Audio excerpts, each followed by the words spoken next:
আজ থেকে শুরু হলো আইসিএসসি পরীক্ষা।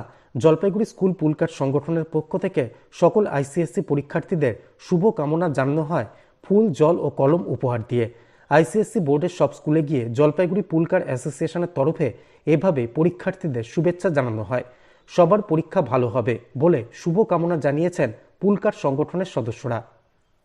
আমরা Jalpaiguri district school pool car association থেকে আজকে সেন্ট পলস স্কুলে যারা মাধ্যমিক দিচ্ছে, আইসিএসসির মাধ্যমিক দিচ্ছে, তাদের আমরা বেস্ট অফ লাক জানাই এবং তাদের শুভকামনা আশা করি। আমরা তাদেরকে জলের বোতল, পেন, চকলেট দিয়ে তাদের শুভকামনা করছি। আমাদের মধ্যে আজকে আমরা উপস্থিত আছেন, আমি জলপাইগুড়ি ডিস্ট্রিক্ট পুলকার অ্যাসোসিয়েশনের সভাপতি দীপঙ্কর বসু। আমাদের মধ্যে উপস্থিত আছেন vice president Shri Sanjeev Bhattacharya, general secretary Rahul Kajal আছে, ভাইস প্রেসিডেন্ট কাজল। তো আমরা সব উপস্থিত হয়ে আমাদের একটি অনুষ্ঠানটি সফল করি।